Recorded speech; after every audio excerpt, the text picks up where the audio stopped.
En la boca del lobo, con Javier García Isaac. Estamos de vuelta en este primera En la boca del lobo. Estamos en radio ya, estrenando programación, estrenando emisora, estrenando todo. Hemos escuchado mensajes de Javier Rodríguez Luengo, de Javier Gartuá, hemos escuchado mensajes también de Melissa Ruiz, dando la enhorabuena a esta emisora. Melissa Ruiz, que si no me equivoco estará el miércoles aquí en Tiempo de Tertulia con nosotros. Hemos escuchado también al gran Emilio Javier, grandísimo periodista, buen amigo, saludándonos. Y también tenemos un mensaje de Jorge Garrido. Enhorabuena, Javier, por el programa y por este gran proyecto de radio ya, que contigo al frente estoy seguro que tendrá mucho éxito. Me voy a ruborizar. Hace mucha falta medios de comunicación como el vuestro. Os deseo lo mejor, Jorge Garrido. Jorge Garrido, que si no me equivoco también estará esta semana con nosotros. Será otro de los fijos aquí en esta casa. Bueno, don Vicente Montañez, ¿cómo está usted? Muy buenos días, Javier. Otro de los fijos que te oigo muy lejos. Vamos a intentar subir esa llamada, que luego me llaman los oyentes diciéndome que no se escuchan las llamadas. Yo intentaré, Javier, hablar un poquito más alto. Vale, así, eso es, para que no, con brío, con entusiasmo, nos ha escrito un oyente, Ivancho. Efectivamente. Javier, en primer lugar, enhorabuena por un magnífico proyecto, enhorabuena a algo que yo creo que va a sentar un antes y un después en la radiodifusión de este país. Y mi más sentido pésame para los del políticamente correcto, para los amantes del políticamente correcto, porque entre todos los que participamos vamos a hacer, pues que al final los datos exactos, la concreción y la verdad prevalezca por lo encima de todo lo demás. Oye, que además lo políticamente correcto es lo menos correcto de la política, porque vamos, si lo política... Y además cuando hablamos, Javier, en economía, es lo menos exacto en cuanto a datos y en cuanto a información. Y sabes que a mí no me gusta eso para nada. Oye, tú todos los martes y cuando toque, vas a acercarnos una manera de ver la economía para que la empecemos a entender. ¿Por qué? Porque nos hablan muchas veces nuestros políticos en unas terminologías para mantenernos ajenos. Cuanto menos sepamos de esto, mejor, ¿no? Bueno, tú vas a romper ese mito, tú vas a hacer la economía cercana.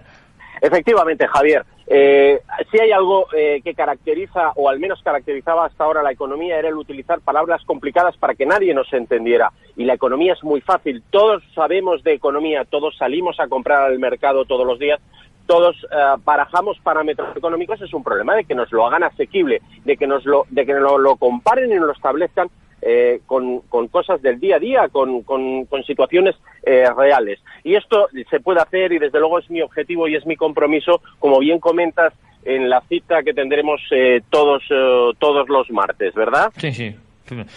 Yo recordar que todos los martes a eso de las 10 menos cuarto entrará Vicente Montañez, pues para hablarnos de cuestiones económicas que hayan sido de las que tratar, o bien el último escándalo, yo lo considero un escándalo, es esta subida insultante de las tarifas de la electricidad. Es decir, aquí hablamos de que no queremos pagar la luz, pero tampoco queremos energía nuclear, queremos energías renovables que a día de hoy son costosísimas, pero eso sí, miramos a otro lado mientras estamos comprando la energía nuclear a Francia, que bueno, está encantada, claro.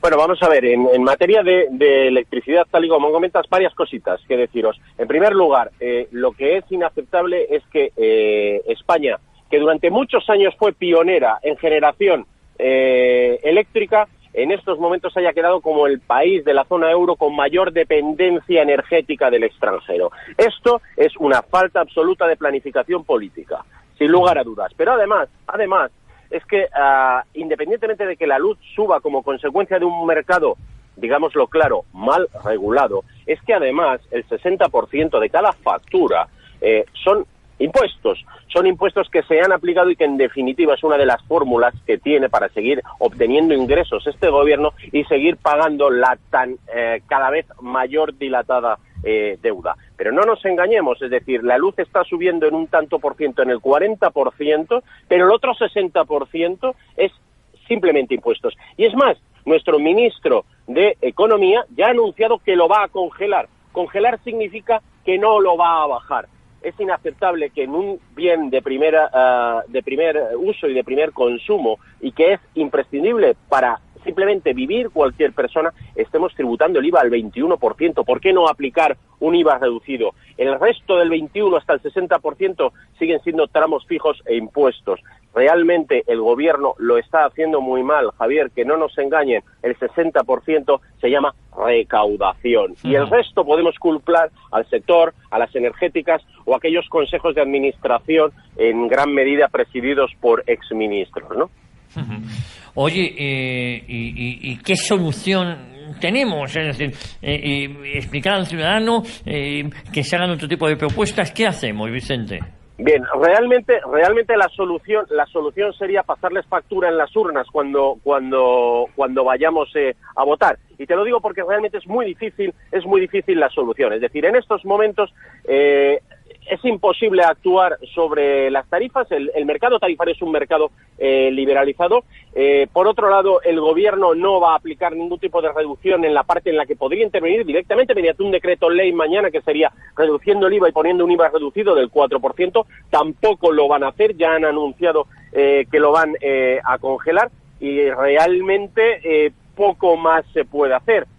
Yo creo que desde luego si este gobierno tuviera intención de cambiar algo, la primera opción y mucho más factible sería, como digo, reducir ese IVA, reducirlo a un IVA de un 10%, como el cultural, o un 4%, como puede tener la leche, el pan, etcétera. Es decir, esto se podría hacer y se podría hacer mañana, con lo cual conseguiríamos reducir en torno a un 16, un 18% el importe de la factura eléctrica. Y a partir de ahí lo que tendríamos que empezar es, por un lado, a regular un mercado que está en términos de oligopolio y donde es más que evidente que los precios se pactan, ¿de acuerdo? De tal forma que el gobierno ejerciera de una vez por todas el papel de regulador, que no lo ha ejercido en la banca y demuestra bien vale un botón y solamente hay que ver todo lo que está sucediendo, y tampoco lo está ejerciendo en el mercado eléctrico, y miremos lo que está pasando. Pero yo no quiero trasladar imágenes de bonanza en absoluto, ni de buenismo barato.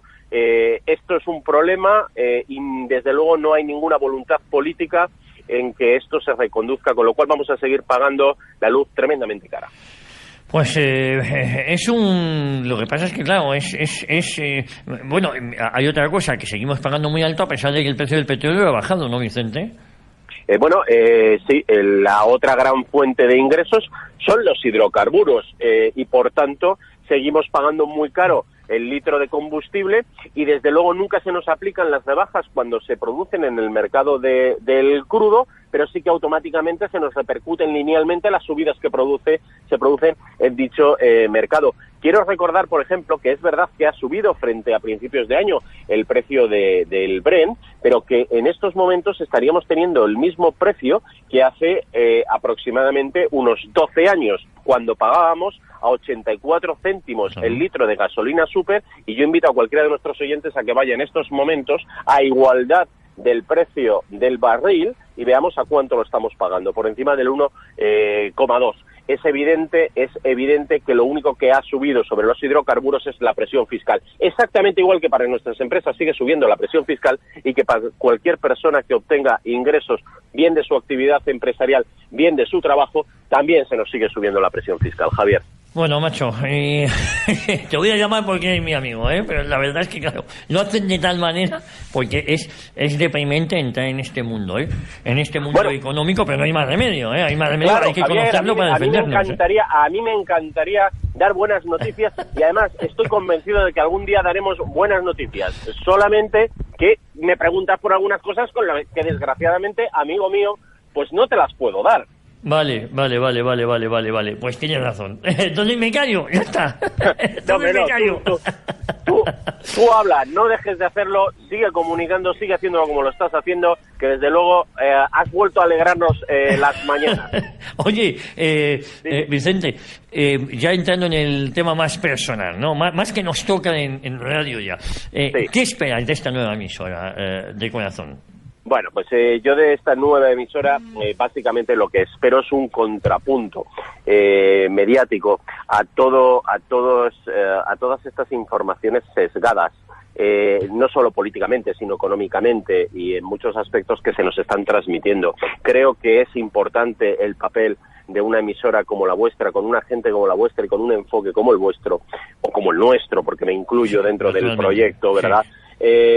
Para que tengamos realmente una libertad de pensamiento. Yo creo que lo fundamental para que tenga sentido la libertad de expresión es que tengamos libertad de pensamiento. Y para tener libertad de pensamiento necesitamos oír distintas voces, distintas formas de entender la misma realidad. Y creo que aquí el papel que juega ya es un papel, sin lugar a dudas, indiscutible, simplemente por el perfil intelectual y el de la gente que interviene en este proyecto, entre los cuales cuento pues con muchísimos amigos. Hombre, como no puede ser de otra manera. Mira, tenemos una oyente, Leonor, que ha estado muy activa hoy y siempre lo ha estado en todos los programas que tengo el placer de dirigir. Nos dice que la dependencia energética que cita Vicente, en parte también se debe a la escasez de iniciativas para dar cabida y poner trabas al gobierno, a las energías alternativas. ¿Cómo ves esto? Sin lugar a dudas, esta es una de las realidades.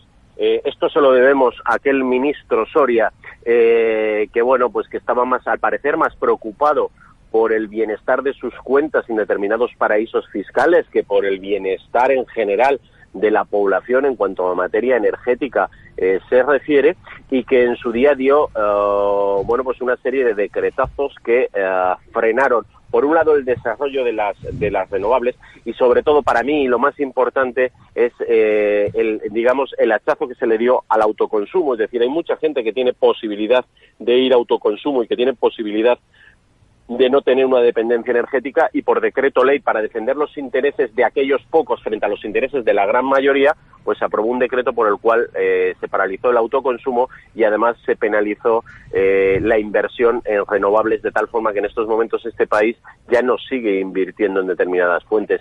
Yo creo que es un error, porque además bueno, ya llegamos tarde a las nucleares en su día, esto ya lo perdimos. Las tecnologías como las térmicas y demás que tenemos están ya totalmente obsoletas, y sinceramente, aunque con determinados inconvenientes como tienen las renovables, creo que estábamos en un momento en el que podríamos ser pioneros en algo, pero parece ser al final que nuestros dirigentes se empeñan en que no seamos nunca líderes en nada. Quiero además recordar que en estos momentos las empresas mejor valoradas a nivel internacional en energías renovables son empresas españolas. Es decir, es algo que era un boom, era algo que estaba generando muchísimo empleo y que políticamente yo creo que se dilapidó por intereses más personales y más partidistas que otra cosa, ¿verdad? Bueno, oye, pues ahí queda dicho eso, que mañana vamos a tener más ocasión de seguir hablando. Sí, señor. Vale. Mañana un poquito más. Don Vicente, un abrazo muy fuerte. Un abrazo muy fuerte y mucho ánimo a todos. Un abrazo, ánimo, Javier. Mucho ánimo. Nos siguen